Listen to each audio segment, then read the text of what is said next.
नमस्कार दोस्तों, आइए सुनते हैं मुंशी प्रेमचंद्र के द्वारा लिखी कहानी राज्य भक्त। संध्या का समय था। लखनऊ के बादशाह नसीरुद्दीन अपने मुहासिबों और दरबारियों के साथ बाग की सैर कर रहे थे। उनके सिर पर रत्न जड़ित मुकुट की जगह अंग्रेजी टोपी थी। वस्त्र भी अंग्रेजी थे। मुसाहबों में 5 अंग्रेज थे। उनमें से एक के कंधे पर सिर रखकर बादशाह चल रहे थे। 3-4 हिंदुस्तानी भी थे।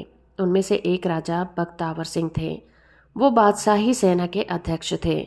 उन्हें सब लोग जनरल कहा करते थे। वो अधेड़ आदमी थे।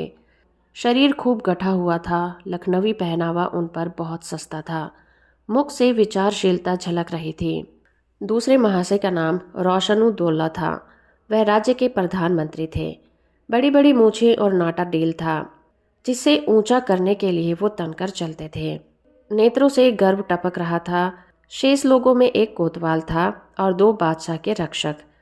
यद्यपि अभी 19वीं शताब्दी का अंत आरंभ ही हुआ था, पर बादशाह ने अंग्रेजी रहन सहन अख्तियार कर लिया था। भोजन भी प्राय अंग्रेजी ही किया करते थे। अंग्रेजों पर उनका असीम विश्वास था। वो सदैव उनका पक्ष लिया करते थे। मजाल ना थी कि कोई बड़े से बड़ा राजा या राज कर्मचारी किसी अंग्रेज के बराबरी करने का साहस कर सके। अगर किसी में ये हिम्मत थी तो वो राजा बख्तावर सिंह में थी। उनमें कंपनी का बढ़ता हुआ अधिकार ना देखा जाता था।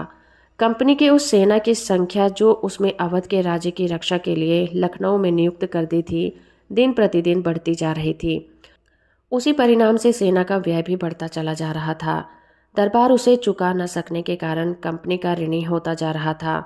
बादशाही सेना की दशा हीन से हीनतर होती जा रही थी। उनमें ना संगठन था और ना ही बल। परसों तक सिपाहियों का वेतन ना मिलता था। शस्त्र सभी पुराने थे। वर्दी फटी हुई थी। कवायद का नाम नहीं था। कोई इनसे पूछने वाला ना था।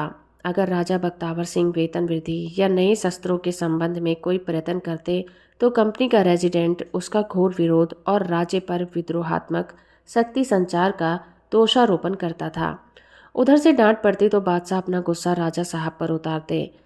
बादशाह के सभी अंग्रेज मुहासब राजा साहब से शासित होकर उनकी जड़ खोदने का प्रयास किया करते थे, पर वह राज्य का सेवक एक ओर अवहेलना और दूसरी ओर से घोर विरोध सहते हुए भी अपने कर्तव्य का पालन करता जाता था।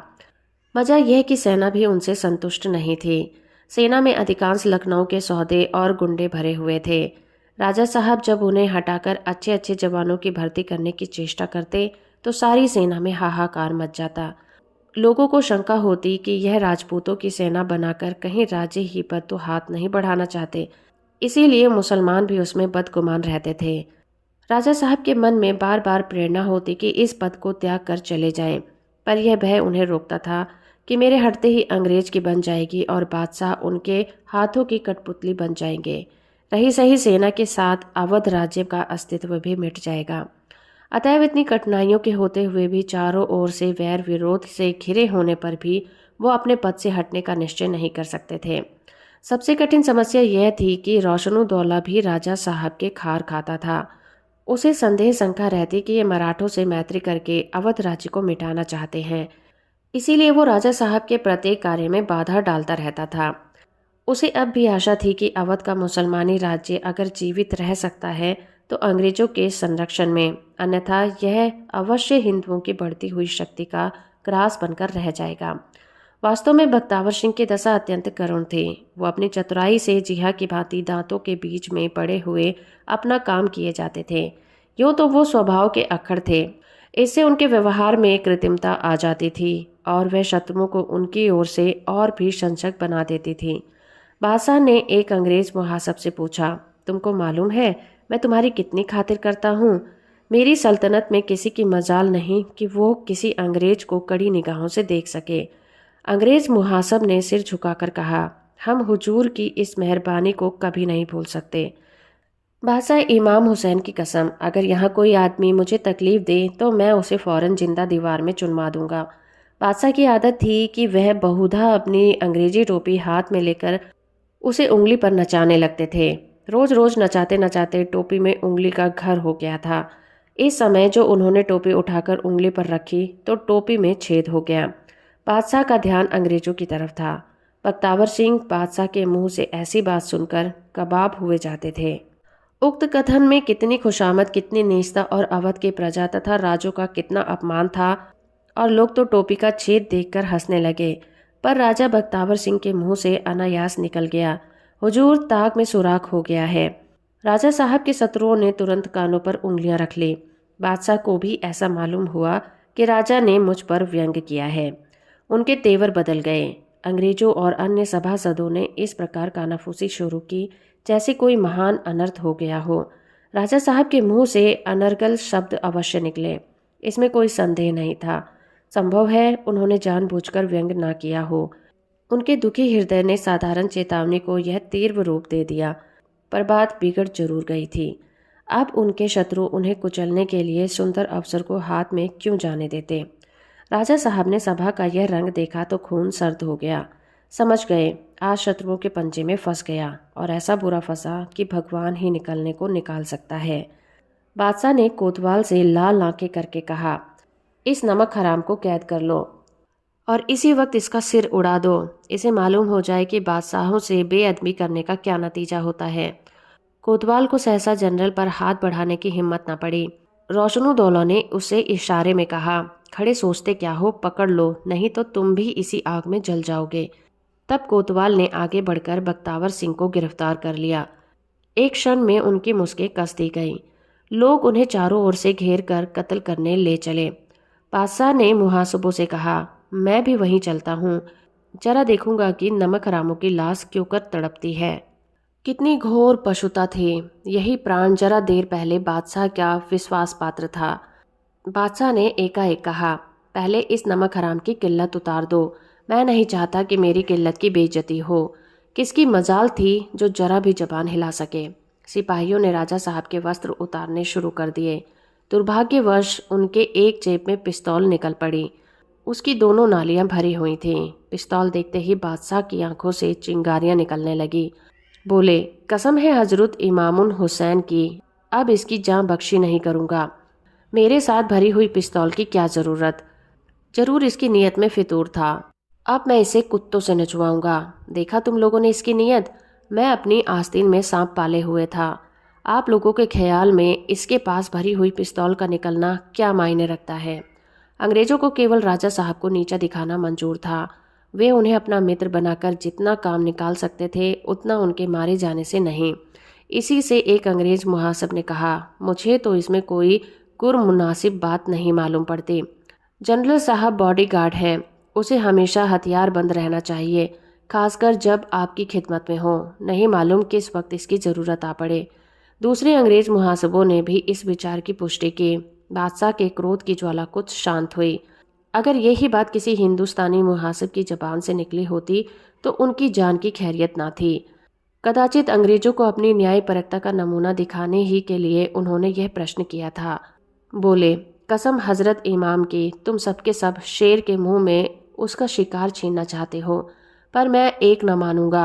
बुलाओ कप्तान साहब को। मैं उनसे यही सवाल करता हूँ। अगर उन्होंने भी तुम लोगों के ख्याल की तायद की तो इसकी जान न लूँगा, और अगर उनकी राय इसके खिलाफ हुई तो इस मक्कार को इसी वक्त जहन्नुम भेज दिया जाएगा। मगर खबरदार, कोई उनकी तरफ किसी तरह का इशारा नहीं करेगा, वरना मैं जरा भी रियायत नहीं करूँगा। सबके सब सिर झुकाए बैठे रहे। कप्तान साहब थे तो राजा साहब के ओहदे, पर इन दिनों बादशाहों की उन पर विशेष कृपा थी। वो उन सच्चे राजभक्तों में थे जो अपने को राजा का नहीं, राज्य का सेवक समझते थे। वह दरबार से अलग रहते थे। बादशाह उनके कामों से बहुत ज़्यादा संतुष्ट थे। एक आदमी तुरंत कप्तान साहब को बुला लाया। राजा साहब की जान उनकी मुट्ठी में थी। रोशनुद्दौला को छोड़कर ऐसा शायद एक भी व्यक्ति न था जिसका हृदय आशा और निराशा से धड़क न रहा हो। सब मन में भगवान से यही प्रार्थना कर रहे थे कि कप्तान साहब किसी तरह से इस समस्या को समझ जाएं। कप्तान साहब आए तो उड़ती हुई दृष्टि से सभा की ओर देखा। सभी की आंखें नीचे झुकी हुई थीं। वो कुछ अनिश्चित भाव से सिर झुकाकर खड़े हो गए। बादशाह ने पूछा, मेरे मुहासिबों को अपनी जेब में भरी हुई पिस्तौल रखना मुनासिब है या नहीं। दरबारियों की नीरवता, उनके आशंकित चेहरे और चिंतायुक्त अधीरता देखकर कप्तान साहब को वर्तमान समस्या की कुछ टोह मिल गई थी। वे निर्भीक भाव से बोले, हुजूर, मेरे ख्याल से तो यह उनका फर्ज है। बादशाह के दोस्त दुश्मन सभी होते हैं। अगर मुहासब लोग उनकी रक्षा का भार न लेंगे तो कौन लेगा। उन्हें सिर्फ पिस्तौल ही नहीं और भी छिपे हुए हथियारों से लैस रहना चाहिए। न जाने कब हथियारों की ज़रूरत आ पड़े तो वह ऐन वक्त पर कहाँ दौड़ते फिरेंगे। राजा साहब के जीवन के दिन बाकी थे। बादशाह ने निराश होकर कहा, रोशन इसे कत्ल मत करना, काल कोठरी में कैद कर दो। मुझसे पूछे बगैर इसे दाना पानी कुछ न दिया जाए। जाकर इसके घर का सारा माल असबाब जब्त कर लो और सारे खानदान को जेल में बंद कर दो। इनके मकान की दीवारें जमींदोज करा देना। घर में एक टूटी हुई हांडी भी नहीं रहने पाए। इससे तो यही अच्छा था कि राजा साहब ही जान जाते। खानदान की बेइज्जती तो ना होती, महिलाओं का अपमान तो ना होता, दरिद्रता की चोटें तो ना सहनी पड़ती। विकार को निकलने का मार्ग नहीं मिलता तो वो सारे शरीर में फैल जाता है। राजा के प्राण तो बचे पर सारे खानदान को विपत्ति में डालकर रोशनुद्दौला को मुंह मांगी मुराद मिली। उसकी ईर्ष्या कभी इतनी संतुष्ट नहीं हुई थी। वो मगन था कि आज वो कांटा निकल गया जो बरसों से उसके हृदय में चुभा हुआ था। आज हिंदू राज्य का अंत हो गया। अब मेरा सिक्का चलेगा। अब मैं समस्त राज्य का विधाता होऊंगा। संध्या से पहले ही राजा साहब की सारी स्थावर और जंगम संपत्ति कुर्क हो गई। वृद्ध माता पिता, सुकोमल रमणियां, छोटे छोटे बालक सब के सब जेल में कैद कर दिए गए।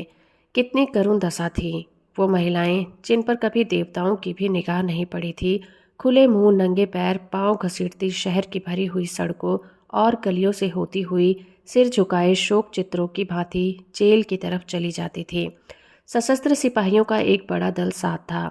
जिस पुरुष के इशारे पर कई घंटे पहले सारे शहर में हलचल मच जाती थी, उसी के खानदान की ये दुर्दशा हो रही थी। राजा बख्तावर सिंह को बंदी गृह में रहते हुए 1 मास बीत गया था। वहां उन्हें सभी प्रकार के कष्ट दिए जाते थे। यहाँ तक कि भोजन भी यथा समय नहीं मिलता था। उनके परिवार को भी असहाय यातना दी जाती थी। लेकिन राजा साहब को बंदी गृह में एक प्रकार की शांति का अनुभव होता था। वहां प्रति क्षण यह खटका तो नहीं रहता था कि बादशाह मेरी किसी बात से नाराज ना हो जाए मुँह साहब लोग कहीं मेरी शिकायत तो नहीं कर रहे हैं। शारीरिक कष्टों का सहना उतना कठिन नहीं जितना कि मानसिक कष्टों का। यहाँ सब तकलीफें थी पर सिर पर तलवार तो नहीं लटक रही थी। उन्होंने मन में निश्चय किया कि अब चाहे बादशाह मुझे मुक्त भी कर दें, मगर मैं राजकाज से अलग ही रहूंगा। इस राज्य का सूर्य अस्त होने वाला है। कोई मानवीय शक्ति उसे विनाश दिशा में लीन होने से नहीं रोक सकती। ये उसी पतन के लक्षण है। नहीं तो क्या मेरी राजभक्ति का यही पुरस्कार मिलना चाहिए था। मैंने अब तक कितनी कठिनाइयों से राज्य की रक्षा की है, ये भगवान ही जानते हैं। एक ओर तो बादशाह की निरंकुशता, दूसरी ओर बलवान और युक्ति संपन्न शत्रुओं की कूटनीति। इस शिला और भंवर के बीच में राज्य की नौका को चलाते रहना कितना कष्ट साध्य था। शायद ही ऐसा कोई दिन गुजरा होगा कि जिस दिन मेरा चित्त प्राण शंका से आंदोलित ना हुआ हो। इस सेवा भक्ति और तल्लीनता का यह पुरस्कार है। मेरे मुख से व्यंग्य शब्द अवश्य निकले, लेकिन उनके लिए इतना कठोर दंड, इससे तो यही अच्छा था कि मैं कत्ल कर दिया गया होता। अपनी आंखों से अपने परिवार की ये दुर्गति तो न देखता सुनता। पिताजी को सोने के लिए चटाई नहीं दी गई है। न जाने स्त्रियों पर कैसे कैसे अत्याचार हो रहे होंगे। लेकिन इतना जानता हूँ कि प्यारी सुखदा अंत तक अपने सतीत्व की रक्षा करेगी, अन्यथा प्राण त्याग देगी। मुझे बेड़ियों की परवाह नहीं, पर सुनता हूँ लड़कों के पैरों में भी बेड़ियां डाली गई हैं। ये सब इसी कुटिल रोशनुद्दौला की शरारत है। जिसका जितना जी चाहे मुझे सता ले और कुचल ले, मुझे किसी से कोई शिकायत नहीं। भगवान से यही प्रार्थना है कि अब संसार से उठा ले। मुझे अपने जीवन से जो कुछ करना था मैं कर चुका हूँ और उसका खूब फल पा चुका हूँ। मेरे जैसे आदमी के लिए संसार में स्थान नहीं है। राजा इन्हीं विचारों में डूबे थे। सहसा उन्हें अपनी काल कोठरी की ओर किसी के आने की आहट मिली। रात बहुत जा चुकी थी। चारों ओर सन्नाटा छाया हुआ था और उस अंधकार में सन्नाटे में किसी ने पैरों की चाप स्पष्ट सुनाई दे रही थी। कोई बहुत दबे पांव चला आ रहा था। राजा साहब का कलेजा धक धक करने लगा। वो उठकर खड़े हो गए। हम निशस्त्र और प्रतिकार के लिए असमर्थ होने पर भी बैठे बैठे वारों का निशाना नहीं बनना चाहते। खड़े हो जाना आत्मरक्षा का अंतिम प्रयत्न होता है। कोठरी में ऐसी कोई वस्तु नहीं थी जिससे वो अपनी रक्षा कर सके। समझ गए अंतिम समय आ गया है। शत्रुओं ने इस तरह मेरे प्राण लेने की ठानी है। अच्छा है, जीवन के साथ इस विपत्ति का भी अंत हो जाएगा। एक क्षण के लिए उनके सम्मुख एक आदमी आकर खड़ा हो गया। राजा साहब ने पूछा, कौन है?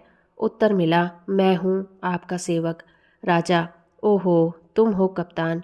मैं शंका में पड़ा हुआ था कि कहीं शत्रुओं ने मेरा वध करने के लिए कोई दूत तो नहीं भेजा है। कप्तान, शत्रुओं ने आज कुछ और ही ठानी है। बादशाह सलामत की जान बचती नजर नहीं आती।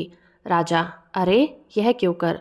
कप्तान, जब से आपको यहाँ नज़रबंद किया गया है, सारे राज्य में हाहाकार मचा हुआ है। स्वार्थी कर्मचारियों ने लूट मचा रखी है। अंग्रेजों की खुदाई फिर रही है। किसी की मजाल नहीं कि चूं कर सके। इस एक महीने में शहर के सैकड़ों बड़े बड़े रईस मिट गए हैं। रोशनुद्दौला की बादशाही है। बाजार का भाव चढ़ता जाता है। व्यापार से व्यापारी लोग डर के मारे कोई चीज नहीं लाते। दुकानदारों से मनमानी रकमें महसूल के नाम पर वसूल की जाती हैं। गल्ले का भाव इतना चढ़ गया है कि कितने ही घरों में चूल्हा जलने की नौबत नहीं आती। सिपाहियों को अभी तक तनख्वाह नहीं मिली है। वे जाकर दुकानदारों को लूटते हैं। सारे राज्य में बदअनामी हो रही है। मैंने कई बार ये कैफियत बादशाह सलामत के कानों तक पहुंचाने की कोशिश की, मगर वो यह तो कह देते हैं कि मैं इसकी तहकीकात करूंगा और फिर बेखबर हो जाते हैं। आज शहर में बहुत से दुकानदार फरियाद लेकर आए थे। फिर हमारे हाल पर निगाह न गई तो हम शहर छोड़कर कहीं और चले जाएंगे। क्रिस्तानों ने उनको सख्त कहा, धमकाया, लेकिन उन्होंने जब तक अपनी सारी मुसीबत न बयान कर ली वो वहां से हटे नहीं।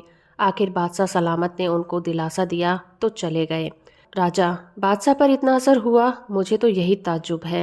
कप्तान, असर वसर कुछ नहीं हुआ, यह भी उनकी एक दिल लगी है। शाम को खास मुहासबों को बुलाकर हुक्म दिया है कि आज से मैं भेस बदलकर शहर का गश्त करूंगा। तुम लोग भी भेस बदले हुए मेरे साथ रहना। मैं देखना चाहता हूँ कि रियाया क्यों इतनी घबराई हुई है। सब लोग मुझसे दूर रहें, किसी को ना मालूम हो कि मैं कौन हूँ। रोशनुद्दौला और 5 अंग्रेज मुहासिब साथ रहेंगे। राजा, तुम्हें क्यों कर यह मालूम हो गया? कप्तान, मैंने उसी अंग्रेज हज्जाम को मिला रखा है। दरबार में जो कुछ होता है उसका पता मुझे मिल जाता है। उसी की सिफारिश से आपकी खिदमत में हाजिर होने का मौका मिला है। 11 बजे चलने की तैयारी है। 12 बजते बजते लखनऊ का तख्त खाली हो जाएगा। राजा घबराकर, क्या इन सबों ने उन्हें कत्ल करने की साजिश कर रखी है? कप्तान, जी नहीं, कत्ल करने से उनकी मंशा पूरी नहीं होगी। बादशाह को बाजार की सैर कराते हुए गोमती की तरफ ले जाएंगे। वहां अंग्रेज सिपाहियों का एक दस्ता तैयार रहेगा। वो बादशाह को फौरन एक गाड़ी में बिठाकर रेजिडेंसी ले जाएगा। वहां रेजिडेंसी साहब बादशाह सलामत सल्तनत से इस्तीफा देने को मजबूर करेंगे। उसी वक्त उनसे इस्तीफा लिखा लिया जाएगा और इसके बाद रातों रात उन्हें कलकत्ते भेज दिया जाएगा। राजा, बड़ा गजब हो गया। अब तो वक्त बहुत कम है। बादशाह सलामत निकल पड़े होंगे। कप्तान, गजब क्या हो गया? उनकी जात से किसे आराम था? दूसरी हुकूमत चाहे कितनी भी खराब हो, इससे अच्छी ही होगी। राजा, अंग्रेजों की हुकूमत होगी। कप्तान, अंग्रेज इनसे कहीं बेहतर इंतजाम कर देंगे। राजा करुण स्वर से, कप्तान, ईश्वर के लिए ऐसी बातें ना करो। तुमने मुझसे जरा देर पहले क्यों ना ये कैफियत बयान की? कप्तान आश्चर्य से, आपके साथ तो बादशाह ने कोई अच्छा सलूक नहीं किया। राजा, मेरे साथ कितना ही बुरा सलूक किया हो, लेकिन एक राज्य की कीमत एक आदमी या एक खानदान की जान से कहीं ज़्यादा होती है। तुम मेरे पैरों की बेड़ियां खुलवा सकते हो। कप्तान, सारे अवध राज्य में एक भी ऐसा आदमी ना निकलेगा जो बादशाह को सच्चे दिल से दुआ देता हो। दुनिया उनके जुल्म से तंग हो गई है। राजा, मैं अपनों के जुल्म को गैरों की बंदगी से बेहतर समझता हूँ। बादशाह की यह हालत गैरों ही के भरोसे पर हुई है। वो इसीलिए किसी की परवाह नहीं करते कि अंग्रेजों की मदद का यकीन है। मैं इन फिरंगियों की चालों को गौर से देखता आया हूँ। बादशाह के मिजाज को उन्होंने बिगाड़ा है। उनकी मंशा यही थी कि जो हुआ, रियाया के दिल से बादशाह की इज्जत और मोहब्बत उठ गई है। आज सारा मुल्क बगावत करने पर आमादा हो गया है। ये लोग इसी मौके का इंतजार कर रहे थे। वो जानते हैं कि बादशाह की माजूली पर एक आदमी भी आंसू न बहावेगा। लेकिन मैं जताई देता हूँ कि अगर इस वक्त तुमने बादशाह को दुश्मनों के हाथों से ना बचाया तो वो हमेशा के लिए अपने ही वतन में गुलामी की जंजीरों में बंध जाओगे। अगर तुम्हें शांति भी मिली तो वो आफियत ना होगी, मौत होगी।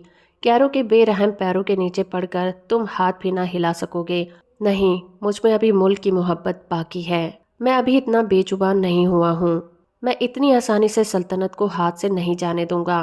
गैर के हाथों नहीं बेचूंगा। मुल्क की इज्जत को ना मिटने दूंगा। चाहे इस कोशिश में मेरी जान ही क्यों न चली जाए।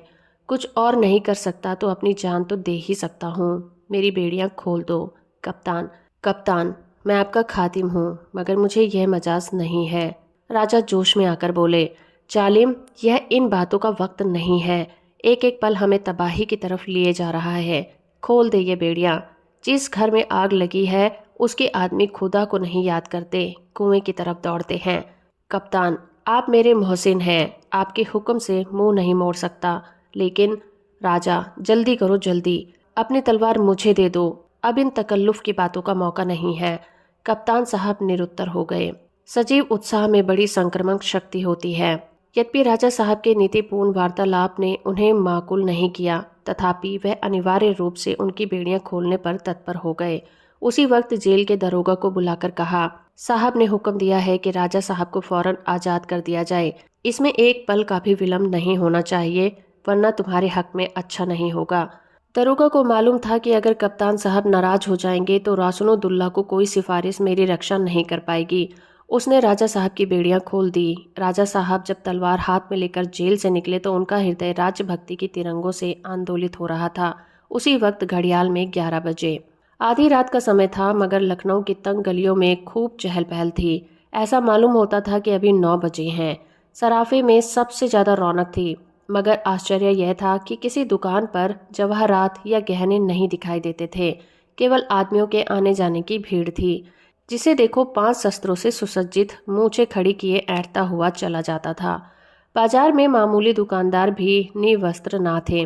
सहसा एक आदमी भारी साफा बांधे, पैर की घुटनियों तक नीची कबा पहने, कमर में पटका बांधे आकर एक सराफ की दुकान पर खड़ा हो गया।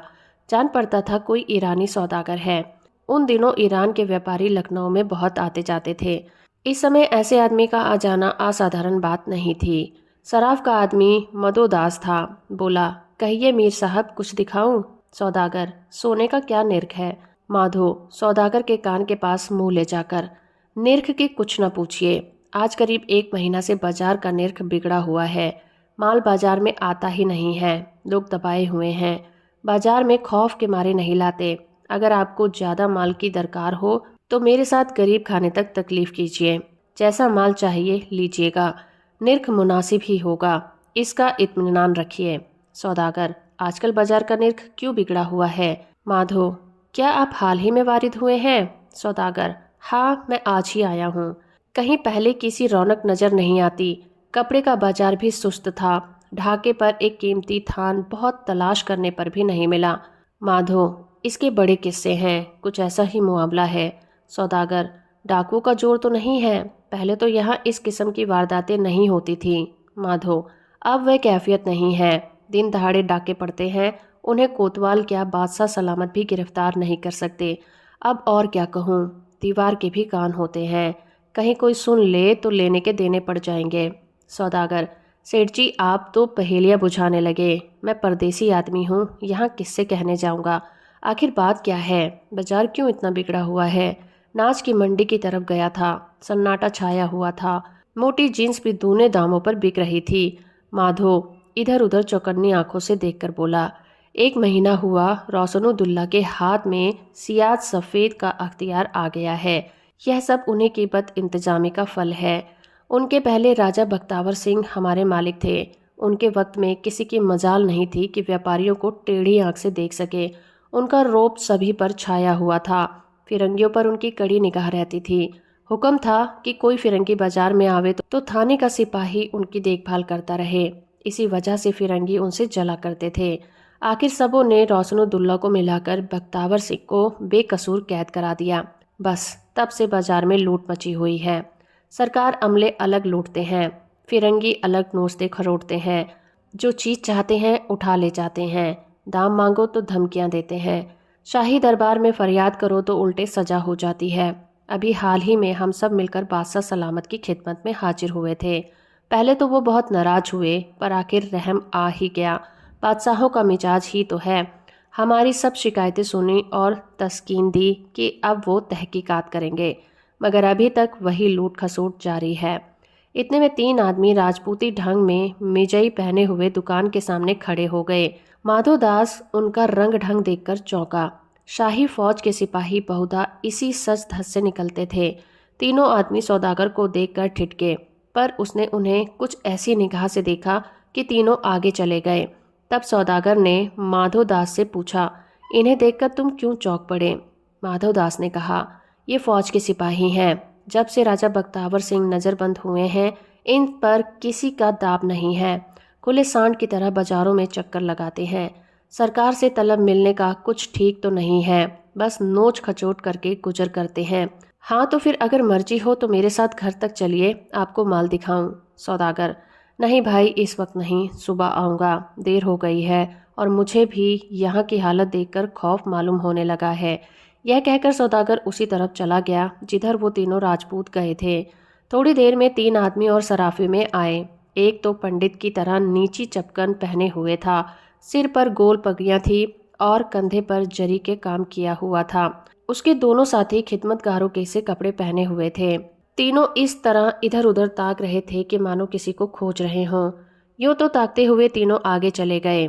ईरानी सौदागर तीव्र नेत्रों से इधर उधर देखता हुआ 1 मील चला गया। वहाँ एक छोटा सा बाग था, एक पुरानी मस्जिद भी थी।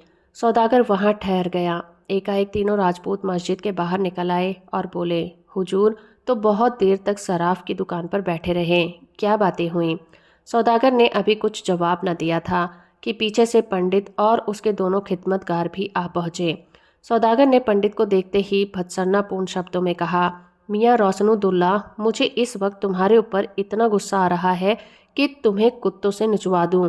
नमक हराम कहीं का, दगाबाज, तूने मेरी सल्तनत को तबाह कर दिया। सारा शहर तेरे जुल्म का रोना रो रहा है। मुझे आज मालूम हुआ कि तूने क्यों राजा बख्तावर को कैद करवाया। मेरी अकल पर न जाने क्यों पत्थर पड़ गए थे कि मैं तेरी चिकनी चुपड़ी बातों में आ गया। इस नमक हरामी की तुझे क्या सजा दूं कि देखने वालों को भी शिक्षा मिल जाए? रोशनुद्दौला ने निर्भीकता से उत्तर दिया, आप मेरे बादशाह हैं, इसीलिए आपका अदब करता हूँ, वरना इसी वक्त बदजबानी का मजा चखा देता। खुद आप तो महल में हसीनों के साथ ऐश किया करते हैं, दूसरों को क्या गरज पड़ी है कि सल्तनत की फिक्र करे? ऐसे अहमक कहीं और रहते होंगे। बादशाह क्रोध से कांपते हुए बोले, मैं तुम्हें हुक्म देता हूँ कि इस नमक हराम को अभी गोली मार दो। मैं इसकी सूरत नहीं देखना चाहता, और इसी वक्त जाकर इसकी सारी जायदाद जब्त कर लो। इसके खानदान का एक एक बच्चा भी जिंदा न रहने पाए। रोशनुद्दौला, मैं तुमको हुक्म देता हूँ कि इस मुल्क और कौम के दुश्मन रियत के कातिल और बदकार आदमी को फौरन गिरफ्तार कर लो। यह इस काबिल नहीं कि ताज और तख्त का मालिक बने। इतना सुनते ही 5 अंग्रेज मुहासिबों ने जो भेष बदले हुए साथ में बादशाह के दोनों हाथ पकड़ लिए और खींचते हुए गोमती नदी की तरफ लेकर चले। तब बादशाह की आंखें खुली, समझ गए कि पहले से ही षड्यंत्र रचा गया था। इधर उधर देखा, कोई आदमी नहीं, शोर मचाना भी व्यर्थ था। बादशाही का नशा उतर गया। ऐसे ही अवसरों पर विदित होता है कि मानव हृदय पर कृत्रिम भावों का कितना गहरा रंग चढ़ा होता है। एक क्षण में बादशाह की उदंडता और घमंड में दीनता और विनयशीलता का आश्रय ले लिया। बोले, मैंने तो आप लोगों की मर्जी के खिलाफ ऐसा कोई काम नहीं किया जिसकी यह सजा मिले। मैंने आप लोगों को हमेशा अपना दोस्त समझा है। रोशन, तो हम लोग जो कुछ कर रहे हैं वो भी आपके फायदे के लिए ही कर रहे हैं। हम आपके सिर से सल्तनत का बोझ उतारकर आपको आज़ाद कर देंगे। तब आपकी ऐश में खलल न पड़ेगा। आप बेफिक्र होकर हसीनों के साथ जिंदगी की बहार लूटिएगा। बादशाह, तो क्या आप लोग मुझे तख्त से उतारना चाहते हैं? रोशन, नहीं, आपको बादशाही की जिम्मेदारियों से आज़ाद कर देना चाहते हैं। बादशाह, हजरत इमाम की कसम, मैं यह जिल्लत बर्दाश्त नहीं कर पाऊंगा। मैं अपने बुजुर्गों का नाम ना डुबोऊंगा। रोशन, आपके बुजुर्गों के नाम की फिक्र हमें आपसे ज़्यादा है। आपकी ऐस परस्ती बुजुर्गों का नाम रोशन नहीं कर रही है। बादशाह दीनता से बोला, वादा करता हूँ कि आइंदा से आप लोगों को शिकायत का मौका नहीं दूंगा। रोशन, नशेबाजों की वादों पर कोई दीवाना ही यकीन कर सकता है। बादशाह, तुम मुझे जबरदस्ती तख्त से नहीं उतार सकते। रोशन, इन धमकियों की ज़रूरत नहीं, चुपचाप चले चलिए, आगे आपको सेज गाड़ी मिल जाएगी, हम आपको इज्जत के साथ रुखसत करेंगे। बादशाह, आप जानते हैं कि रियाया पर इसका क्या असर होगा? रोशन, खूब जानता हूँ। आपकी हिमायत में एक उंगली भी ना उठेगी। कल सारी सल्तनत में घी के चिराग जलाए जाएंगे। इतनी देर में सब लोग उस स्थान पर आ पहुंचे जहां बादशाह को ले जाने के लिए सवारी तैयार खड़ी थी। लगभग 25 सशस्त्र गोरे सिपाही भी खड़े थे। बादशाह सेज गाड़ी को देखकर मचल गए। उनके हृदय की गति तेज हो गई। भोग और विलास के नीचे दबी हुई मर्यादा सजग हो गई। उन्होंने जोर से झटका देकर अपना हाथ छुड़ा लिया और नैराश्यपूर्ण दुस्साहस के साथ परिणाम भय को त्याग कर उच्च स्वर में बोले, ए लखनऊ के बसने वालों, तुम्हारा बादशाह यहाँ दुश्मन के हाथों कत्ल किया जा रहा है। उसे इनके हाथ से बचा लो, दौड़ो वरना पछताओगे। यह आर्त पुकार आकाश की नीरवता को चीरती हुई गोमती की लहरों में विलीन नहीं हुई, बल्कि लखनऊ वालों के हृदय में जा पहुंची। राजा बख्तावर सिंह बंदी गृह से निकलकर नगर निवासियों को उत्तेजित करते और प्रतिक्षण रक्षाकारितों के दल को बढ़ाते वेग से दौड़े चले आ रहे थे। एक पल का विलंब भी षड्यंत्रकारियों के घातक विरोध को सफल कर सकता था। देखते देखते उनके साथ 2-3 हजार सशस्त्र मनुष्यों का दल हो गया था। ये सामूहिक शक्ति बादशाह का और लखनऊ राज्य का उद्धार कर सकती थी। समय सब कुछ था। बादशाह गोरी सेना के पंजे में फंस गए थे तो फिर समस्त लखनऊ भी उन्हें मुक्त ना कर सकता था। राजा साहब जो जो आगे बढ़ते जाते थे, नैराश्य से दिल उठा बैठता था, नैराश्य से दिल बैठा जाता था। अब तक कहीं उन लोगों का पता नहीं। अवश्य हम देर से पहुंचे। विद्रोहियों ने अपना काम पूरा कर लिया होगा। लखनऊ राज्य की स्वाधीनता सदा के लिए विसर्जित हो गई। ये लोग निराश होकर लौटना ही चाहते थे कि अचानक बादशाह का अंतरनाक सुनाई दिया। कई हजार कंठों ने आकाश भेदी ध्वनि निकली, हुजूर को खुदा सलामत रखे, हम फिदा होने को आ पहुंचे हैं। समस्त दल एक ही प्रबल इच्छा से प्रेरित होकर वेगवती जलधारा की भांति घटनास्थल की ओर दौड़ी। असक्त लोग भी सशक्त हो गए। पिछड़े हुए लोग भी आगे निकल आना चाहते थे और आगे के लोग चाहते थे कि उड़कर पहुंच जाएं। इन आदमियों की आहट पाते ही गोरों ने बंदूकें भरी और 25 बंदूकों की बाढ़ सर हो गई। रक्षा कार्यों में कितने ही लोग गिर पड़े मगर कदम पीछे नहीं हटे। वीर मद ने और भी मतवाला कर दिया। एक क्षण में दूसरी बाढ़ आई। कुछ लोग फिर वीर गति को प्राप्त हो गए, लेकिन कदम आगे बढ़ते ही गए। 3 बाढ़ छूटने ही वाली थी कि लोगों ने विद्रोहियों को पा लिया और गोरे भागे। जब लोग बादशाह के पास पहुंचे तो अद्भुत दृश्य देखा। बादशाह रोशनदुल्ला की छाती पर सवार थे। जब गोरे जान लेकर भागे तो बादशाह ने इस निरपिशाच को पकड़ लिया और उसे बलपूर्वक भूमि पर गिराकर छाती पर जा बैठे। अगर उनके हाथों में हथियार होता तो उस वक्त रोशन की लाश तड़पती हुई दिखाई देती। राजा बख्तावर सिंह आगे बढ़कर बादशाह को आदाब बजा लाए। लोगों की जय ध्वनि से आकाश हिल उठा। कोई बादशाह के पैरों को चूमता था, कोई उन्हें आशीर्वाद देता था और कोई रोशनुद्दौला का शरीर तो लातों और घूंसों का लक्ष्य बना हुआ था। कुछ बिगड़े दिल ऐसे भी थे जो उनके मुंह पर थूकने में भी संकोच नहीं करते थे। प्रातः काल था। लखनऊ में आनंद उत्सव मनाया जा रहा था। बादशाही महल के सामने लाखों आदमी जमा हुए थे। सब लोग बादशाह को यथा योग्य नजर देने आए थे। जगह जगह गरीबों को भोजन कराया जा रहा था। शाही नौबत खाने में नौबत बज रही थी। दरबार सजा हुआ था। बादशाह हीरे और जवाहरात के जगमगाते रत्न जनित आभूषों से सजे हुए सिंहासन पर विराजे। रईसों और अमीरों से नजरें गुजारी। कविजनों ने कसीदे पढ़े। एकाएक बादशाह ने पूछा, राजा बख्तावर सिंह कहाँ हैं? कप्तान ने जवाब दिया, कैद खाने में। बादशाह ने उसी वक्त कई कर्मचारियों को भेजा कि राजा साहब को जेल खाने से इज्जत के साथ लाया जाए। जब थोड़ी देर बाद राजा ने आकर बादशाह को सलाम किया तो वो तख्त से उतरकर उनको गले मिले और उन्हें अपनी दाहिनी ओर सिंहासन पर बैठाया। फिर दरबार में खड़े होकर उनकी सुकीर्ति और राजभक्ति की प्रशंसा करने के उपरांत अपने ही हाथों से उन्हें खिलत पहनाई। राजा साहब ने कुटुंब के प्राणी आदर और सम्मान के साथ विदा किए गए। अंत को जब दोपहर में समय दरबार बर्खास्त होने लगा तो बादशाह ने राजा साहब से कहा, आपने मुझ पर और मेरी सल्तनत पर जो एहसान किया है उसका पुरस्कार देना मेरे बस से बाहर है। मेरी आपसे यही इल्तिजा है कि आप वर्जन या कमलदान अपने हाथ में लीजिए और सल्तनत का जिस तरह मुनासिब समझिए इंतजाम कीजिए। मैं आपके किसी भी काम में दखल नहीं दूंगा। मुझे एक गोशे में पड़ा रहने दीजिए। नमक हराम रोशन को भी मैं आपके सुपुर्द किए देता हूँ। आप इसे जो सज़ा देना चाहें दे सकते हैं। मैं इसे कब का जहन्नुम भेज चुका होता, पर यह समझकर कि यह आपका शिकार है इसे छोड़े देता हूँ। लेकिन बख्तावर सिंह बादशाह के इस स्वभाव से भली भांति परिचित थे। वो जानते थे कि बादशाह की ये सदिच्छाएं थोड़े ही दिनों की मेहमान हैं। मानव चरित्र में आकस्मिक परिवर्तन बहुत कम हुआ करते हैं। 2-4 महीने में दरबार का फिर वही रंग चढ़ जाएगा। इसीलिए मेरा तटस्थ रहना ही अच्छा है। राज्य के प्रति मेरा जो कुछ कर्तव्य था मैंने पूरा कर दिया है। मैं दरबार में रहकर कदापि नहीं कर सकता। हितैषी मित्र का जितना सम्मान होता है स्वामी भक्त सेवक का उतना नहीं होता। वो विनीत भाव से बोले, हुजूर मुझे इस ओहदे से मुआफ़ करें, मैं यूं ही आपका खादिम हूँ। इस मनसब पर किसी लायक आदमी को बिठा दीजिए। मैं अक्कड़ राजपूत हूँ, मुल्क की इंतज़ाम करना क्या जानूँ। बादशाह, मुझे तो आपसे ज़्यादा लायक और कोई वफादार नज़र नहीं आता। मगर राजा साहब उनकी बातों में ना आए। आखिर मजबूर होकर बादशाह ने उन्हें ज़्यादा न दबाया। क्षण भर के बाद रोशनुद्दौला को सजा देने का प्रश्न उठा। तब दोनों आदमियों में इतना मतभेद हुआ कि वाद विवाद की नौबत आ गई। बादशाह आग्रह करते थे कि इसे कुत्तों से निचवा दिया जाए। राजा साहब इस बात पर अड़े हुए थे कि इसे जान से न मारा जाए, केवल नज़रबंद करके रखा जाए। अंत में बादशाह ने क्रुद्ध होकर कहा, यह एक दिन आपको जरूर दगा देगा।